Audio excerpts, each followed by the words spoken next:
And we're back with Hillbillies in the Bush, and we're still processing the deer. Alright, what we're going to do now is we're going to, I'm going to show you how to get this out. There's a bone, you might want to get down on top of this, babe. There's a bone that runs, this is the front shoulder, and there's a bone that runs right down through here. Now this right here is real soft cartilage. You want to watch cutting that stuff up because there ain't nobody wanting to eat that, I don't think. What we're going to do is we're going to take our knife, run it right down along this bone, and follow it right down. And it runs right straight down through there and right back through here. Then on the other side you do the same thing. This is basically same thing like the backbone. This is your shoulder blade or scapula, I guess you'd call it maybe on a human. And then all you have to do once you hit the bone is just slowly start rolling it back. As you can see, it's shorter on this side. This side will look the same way, but it's shorter on that side. And what we'll do is, we'll set this aside. We'll do the same thing in here. Now here's the reason I like a knife. You can actually stick this knife in here and lay it down, and the blade is actually bending. It'll follow that bone right on around. Now there's also a ridge right here. Now when I was a kid and we were processing deer meat, this was my job. While my dad was cutting out the rear haunches, steaks and whatnot, my job was to process this whole front shoulder. Part of that was due to there's not really steak, this is mostly all hamburger meat. It taught me basically the anatomy of this shoulder so that you could clean it quickly and efficiently. And it's been a while because I normally let my boys do this. But just for this right here, now what I'll do once I get some of this off, I'm going to turn the knife over to him, and we're almost to the point to turn them loose on knives and let them start cutting all the hamburger meat up. And as you can see right there, that's bone. As you can see, it comes right down here like this. People use this for all kinds of stuff. The bone itself, just to get that out of the way and show you, this is pretty much all hamburger. It's got a lot of gristle in it, like that piece right there we'll have to cut out because that would be really gristly. Okay, now flipping this over. On this side there's really not that much on here. This is on the inside. But if you got a nice flexible knife, you can lay it right down in there and follow that cartilage. You don't want to cut into that cartilage. But you can lay your knife, and it's about like taking the skin off a fish. You can just kind of lay your knife in there and skin it right out.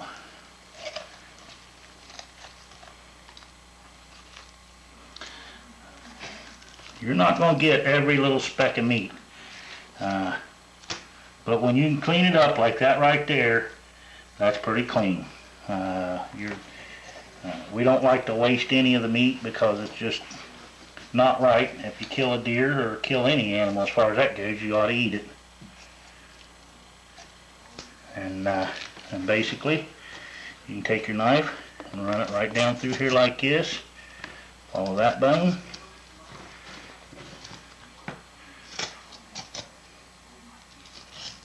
Good flexible sharp knife is what you got to have, and that cuts right through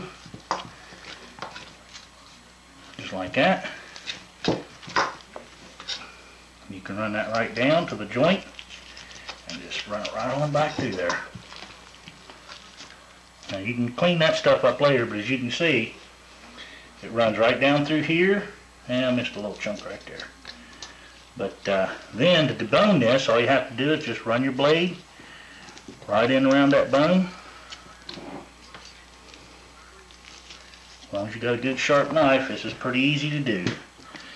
And since there's no way to really screw this up, as long as you're getting most of the meat off, because like I said, it's mostly hamburger, you're going to cut all this meat up anyway into chunks. A lot of gristle right there in that joint. But as you can tell, if you follow that bone, you can get an awful lot of meat off of there.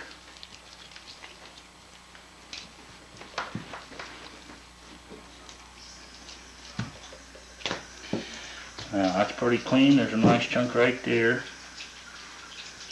It will have some gristle in it.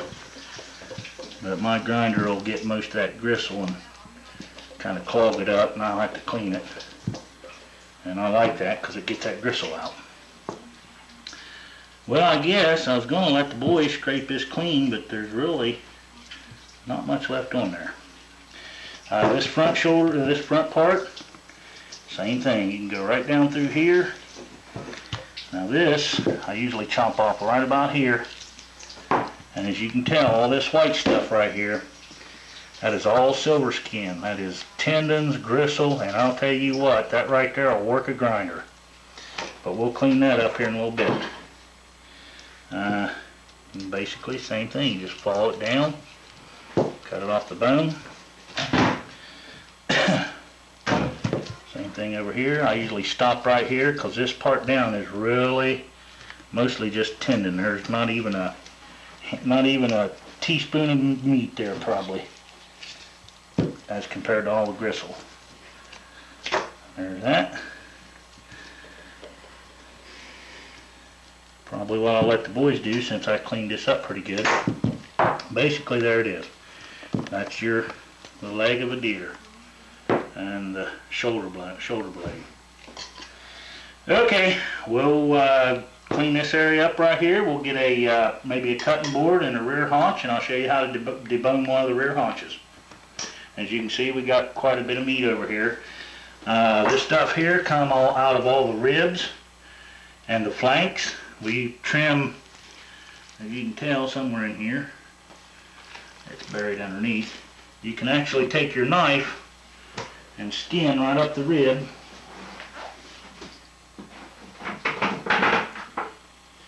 You can actually take your knife, and in between these ribs, there's rib meat that lay right in between here. You can skin your knife down around, take the face off, and basically, I don't know if you could hang this up for a wind chime. You are not making me wind chimes. Okay, well, I guess we ain't making wind chimes.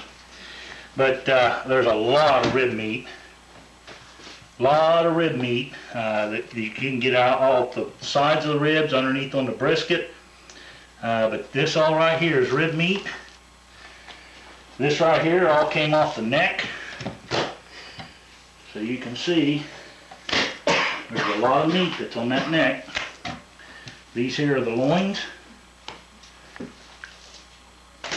And you just see me cut up all this right here from the front.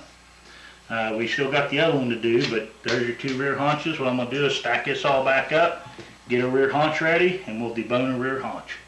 Be back in a bit.